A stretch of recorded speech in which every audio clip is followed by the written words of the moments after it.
Les différentes grandeurs chimiques qu'on peut utiliser pour mesurer de la matière en chimie. Donc, la matière est faite de corps purs ou de mélanges, des corps purs simples, des corps purs composés. Ces corps purs peuvent être des liquides, des solides ou des gaz, et elle est faite de mélanges, et notamment des mélanges qu'on utilisera souvent en laboratoire, les solutions. Donc, selon qu'une matière est un corps pur ou une solution, différentes grandeurs vont le caractériser. Les solutions, on va les caractériser par des concentrations. Par exemple, la concentration molaire. Le symbole de la concentration molaire, c'est la grande lettre C de concentration. Alors, la concentration molaire, c'est en unité, en moles par litre. Donc, c'est le nombre de moles qu'on retrouvera dans un litre de solution. C'est ça qui caractérise la concentration, la quantité de matière dans la solution.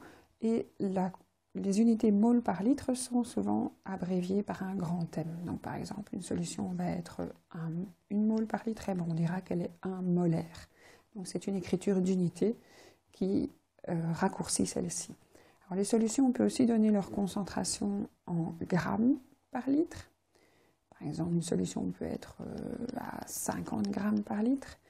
Ce sera les unités. Alors, le symbole de cette concentration, qu'on appellera concentration massique, c'est une lettre grecque, gamma, qui est la troisième lettre de l'alphabet grec, alpha, bêta, gamma, comme C est la troisième lettre de l'alphabet habituel. Donc, la concentration massique est en grammes par litre. Voilà. Alors, quand on est en solution, on doit avoir l'information sur la concentration. Et si on veut savoir une certaine quantité de matière, on va aussi avoir besoin de connaître le volume de la solution.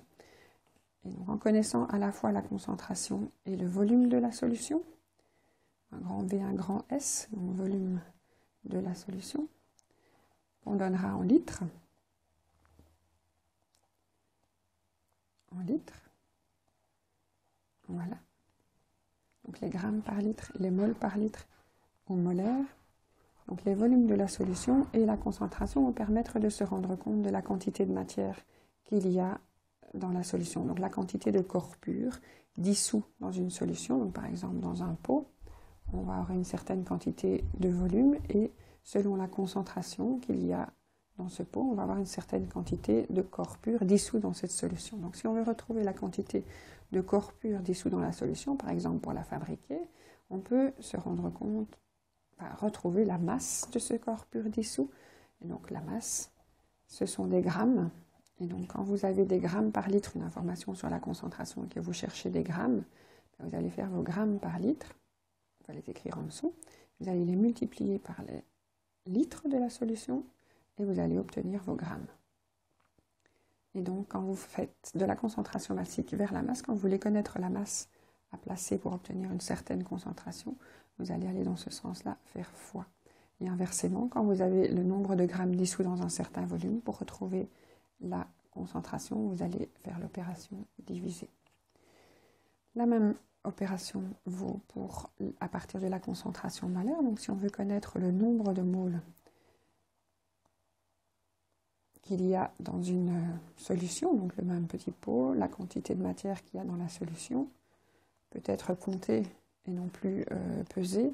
Et donc ça peut être un nombre de moles. Le symbole du nombre de moles, c'est le petit n. Les unités, c'est mol. Donc c'est le mot mole, on a coupé la fin. Alors, on va aussi utiliser le volume de la solution en litres. Et ça va être le même rapport. Donc, si on a cette fois-ci la concentration molaire en moles par litre et qu'on recherche les moles qu'il y a dedans, on va multiplier par le volume de la solution. Et cette multiplication va nous permettre de simplifier. Et donc, si vous allez de la concentration vers le volume, vous allez faire un fois. Et si vous faites le chemin retour, vous allez faire un divisé. Voilà, alors entre la masse et le mole, donc si vous connaissez la masse de corps pur, la masse de ces petits grains et que vous voulez connaître le nombre de grains, vous avez une relation. Donc du côté des corps purs, cette fois-ci, quand vous connaissez une information sur le corps pur, que ce soit le nombre de moles ou la masse, vous pouvez trouver toutes les autres informations. Donc comment passe-t-on de la masse à la mole ou du mole à la masse? Bien, vous avez une grandeur intermédiaire qui s'appelle la masse molaire. Donc dans ce nom de grandeur intermédiaire, vous avez les deux mots d'arrivée et de départ. La masse molaire a pour symbole le grand M, Alors ce grand thème, vous allez me dire, oui, mais c'est le même grand thème qui est là-bas. Ici, c'est un grand thème d'unité. Donc c'est comme par exemple, vous avez une longueur de 1 mètre. C'est une unité, ici le M, et vous avez parfois une masse de 1 gramme. Donc parfois ce petit M signifie aussi des unités ou des grandeurs, et on n'a jamais fait le problème, déjà là en primaire. Et donc ce grand thème de la masse molaire ne sera normalement pas confondu avec le grand thème des unités de la concentration molaire. Alors la masse molaire a des unités de masse molaire, donc de grammes par mole, c'est la masse que pèse une mole, et ça se calcule en additionnant les masses de tous les atomes de la molécule, ou la masse d'un atome tout seul, si c'est une masse molaire d'un atome. Donc ça se trouve dans le tableau périodique. Alors, parfois, vous aurez envie d'avoir l'information sur un volume de corps pur dissous. Par exemple, si vous faites une solution d'un liquide, une solution d'alcool, une solution d'acétone, ce sera plus pratique d'utiliser le volume de cette solution que sa masse pour la mesurer. Donc, le volume de liquide, il est en millilitres, parce que les corps purs, on va en prendre des petites quantités, tandis que les solutions, on en prendra de plus grandes quantités. Et donc, pour passer entre les deux, de volume de liquide à la masse, il faut utiliser une grandeur intermédiaire de nouveau qui contient les deux. Donc masse et volume, ça va faire, pas volume massique, mais masse volumique.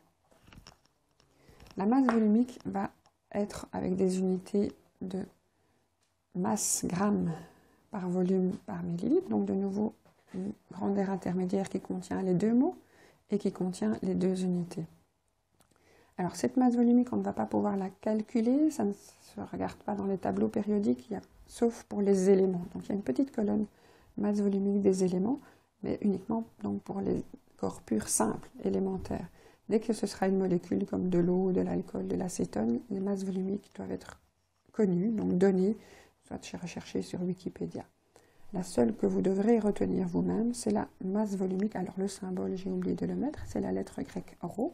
Donc le ρ de l'eau, c'est 1 gramme par millilitre. Vous savez bien, quand vous prenez 1 litre d'eau en main, ça pèse 1 kilo. Donc voilà pour les volumes de liquide. Alors les volumes de solide, parfois on aura un certain petit bloc de cuivre ou des choses comme ça. On va le mesurer en centimètres cubes et le rapport est le même. Donc ce sera des grammes par millilitre ou des grammes par centimètre cube. Mais c'est moins utilisé. Les solides, on a plutôt tendance à les peser qu'à mesurer leur volume. Il nous reste à parler des gaz. Donc les gaz ont une particularité, c'est qu'ils occupent toujours le même volume. Donc ils ont un volume constant. Donc ça ne dépendra pas de la molécule de gaz, ça dépendra du nombre de molécules de gaz. Comme elles ne se touchent pas, c'est leur vitesse, donc la température et la pression qui feront leur volume. Donc si on se met à une certaine température et une certaine pression, par exemple à 0 degré, il y a une pression de 1 atmosphère, 101 325 pascal, tous les gaz auront un volume pour une mole de 24 litres pour une mole, donc litres par mole. Donc cette grandeur intermédiaire contient de nouveau les deux mots, volume et mole, et donc c'est volume molaire. Le symbole, c'est Vm, et le premier qui ne sait pas écrire ce symbole, qui ne connaît pas ces unités, il ne sait pas utiliser son magnifique copion du tableau périodique parce que c'est à l'arrière du tableau périodique. Donc vous remarquez que les gaz, on va plutôt donner leur volume en litres, puisque les gaz, ça prend tout de suite des proportions importantes. Alors il nous reste à mettre les opérations, les fois et les diviser.